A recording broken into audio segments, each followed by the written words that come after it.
All right. I am Ducky Onesie up today, and we are gonna walk through is this it? Because I have started purchasing large amounts of shares myself now. Um, I got 1,200 call contracts purchased today on the market. I paid between 58 cents and 60 cents a pop for them. I have the order block because I know some people are deeply interested in understanding exactly that this happened and verifying for themselves. But I have 72K of my calls expiring on November 14th now. And what we're going to do today is we're going to look at what my expectations are. Is this the time where it's time to like start picking up a position and start looking at what my notes are for what's happening right now and what my expectations were in the past and what my expectations are going to be going forward here? Because this is, I mean, I got money in the game now, type shit. Okay, so we have just hit a low when we dipped to 22.90 a share. My purchases starting going through. But before we get into that, FTD data dropped the day before yesterday. So we have new FTD data up through 9:30, and the effect that this FTD data has had on the ETF model has been stark, to say the least. So we'll see that on the 24th there is a peak. Actually, the 27th has the peak, but the 24th and 27th have a peak. My call out, if I look at my trading view from the past, my call out was that the 24th was swap day. And so on the 24th, I actually had a mark here for entering calls. If I didn't have calls, I was going to buy them on this day. Okay? So now I have some calls now, but I don't have as many as I wanted to fill out the position. However, if I find, here we go, the previous purple swap to red swap gap can be found here to here, and that being applied on the date that Richard Newton had set as his red swap stakes the 24th as purple swap day. Now, we could see, ooh, actually this is a note I set. This is very funny. This is a note that I set literally yesterday night where I wanted to have a standing order for buying calls at 60-cent limit order, and that started to go through, and so I started to actually pick up a position because we dipped to $22.90 a share.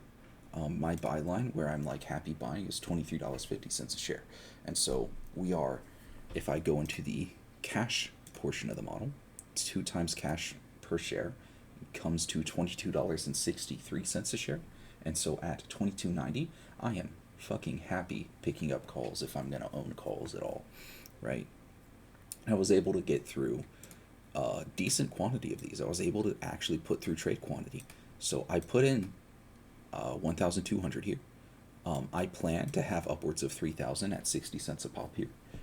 I don't know if that's what I'm going to actually end up with, but we'll see what I can get through in the next week or two.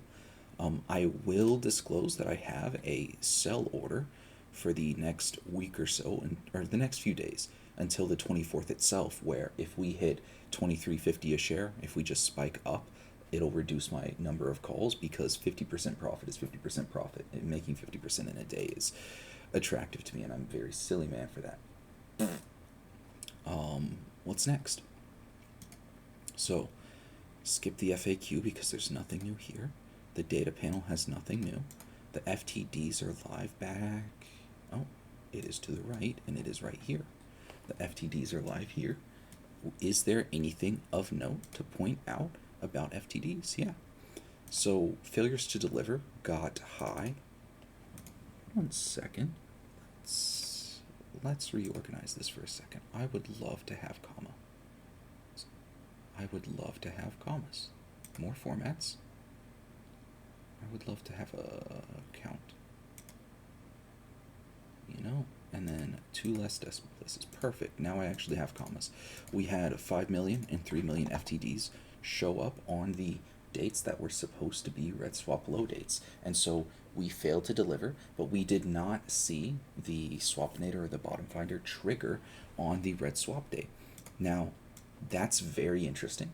That's I expected there to, well, let's not go into that. I expected the red swap didn't happen. I didn't expect a massive FTDs carrying forward. Now, it would make sense that what they're doing is they're failing to deliver on any remainder of the red swap, and then they're going to fulfill that at t plus 33. So let's find t plus 33 from the bulk of these, right? The bulk is right here, but let's say right here, okay? This is the last day, and this is the first day, so it's 4 days apart. Let's find t plus 33. 1, 2, 3, 4, 5, 10, 15. Actually, it should be 1 second. It should be a month. I can just add a month. I'm being lazy here. On 9/22 to 10/22. Okay, yeah, about what expected then. Fine. Bless me though. So 9/22 I expect is still going to be the day where they start rolling these, because that's when the bulk of the FTDs come up due. Now we'll also see though on 9/17, which is tomorrow, we will see a lot of these failures to deliver come up due as well. And so my call out is that tomorrow I'm going to be able to get more of these calls in. I'm going to get more of this trading volume to actually go through tomorrow on Friday. But by end of day, they should try to bang the close to like get us closer to max pay. That's the call out. So I'm going to be up early tomorrow attempting to get more calls through. Right now though, at time of recording, 1200. Nice. So let's look at models, right? ETF model. I believe in you, ETF model. Let's open. ETF model, calling out the 22nd as the bottom. And then there's a possibility that we extend into the 27th if the effect on the ETF model right here, this spike, is inverted, as happens during swaps at times. So we'll see that right here in a swap, we have inverted ETF pressure. Right here in a swap, we have inverted ETF pressure. It can be expected that sometimes the ETF model will spike and will have downwards effect from it. Now we can check against the full model and see what we think will happen from there. And so what happens on the 24th and the 27th in the full model, right? I'm going to look at the version that's not moving between versions here. Okay, perfect. So the 24th is very much a bottom here, and the 27th is also close to a bottom. And then after that, we start going up hard. And so my anticipation is that we will go down in the full model on the 24th and maybe the 27th, and then we'll start moving in the opposite direction, because the full model says opposite direction after that point. You'll notice how my suppressed ETF price has moved up to 27.41 on, drum roll please, the 11th of November. So let's look at the max pain after November 11th. It is set to 25. Let's verify that GME max pain on November 11th is something reasonable, or November 14th.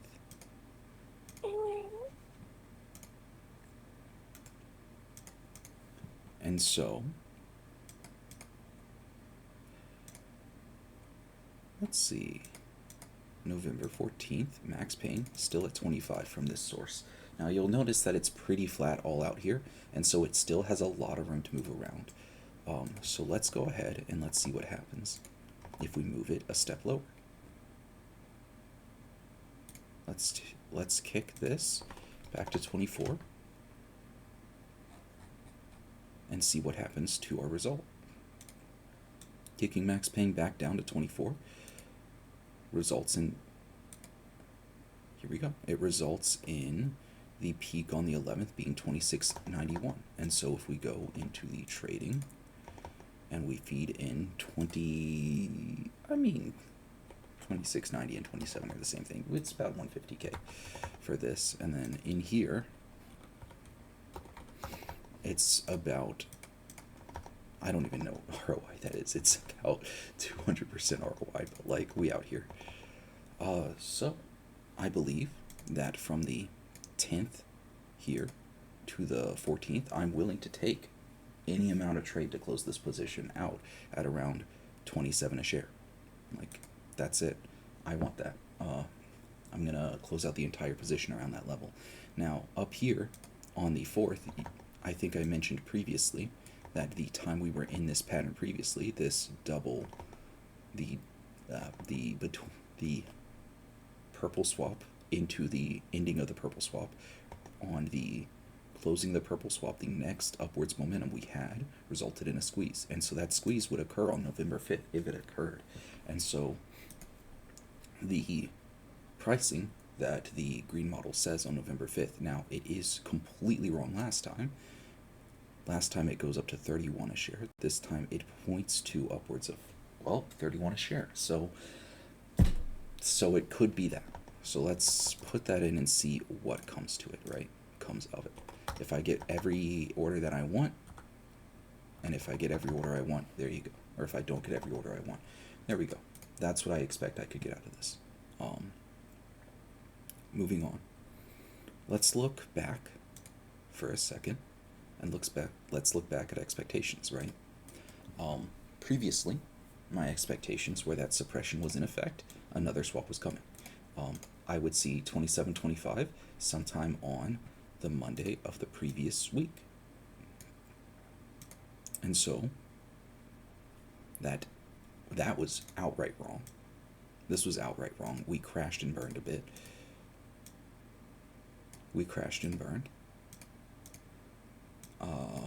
Value over October 2026 call option. Okay, yes, this is about the value of, mute him for now. This is about the value of the warrants. So the warrants are not trading at 40 cents a share. The warrants are trading at 30 cents a share, which still, I will take a yellow on that because that is pretty accurate for as far as my capabilities go. Let's look forward at expectations, right? I expect that suppression ends on 1024. I'm going to update that to 1027 here because by 1027, no, I'm going to keep it at 1024. By 1027, I expect we're going to be out of the hard suppression cycle here for myself. 1024 is a swap. Let's cut this, and because of the FTDs that were posted,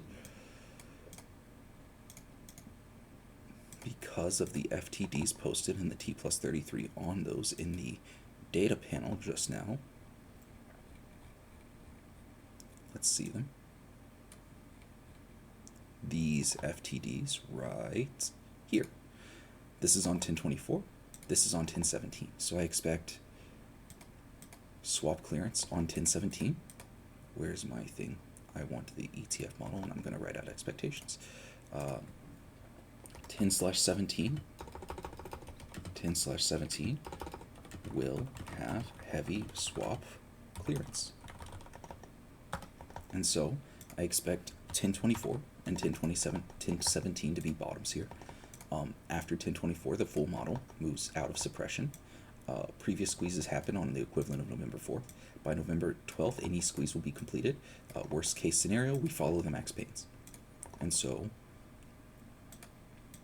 yellow model downwards follows max pains, to be blunt. And so this is it. I mean, is this it? I think so. I think tomorrow is my big chance to buy, to actually push volume through.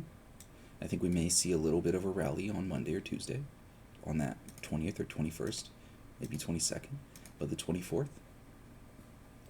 I expect is going to be our swap date. When that's cleared, just up.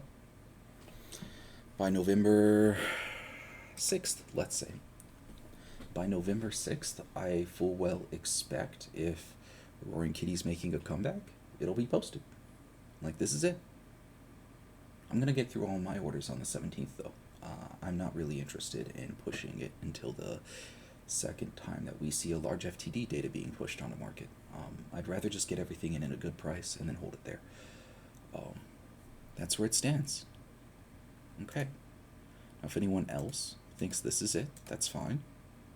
If you don't, that's also fine. Trade according to what you think is right for you. And that's all. Take care, everyone.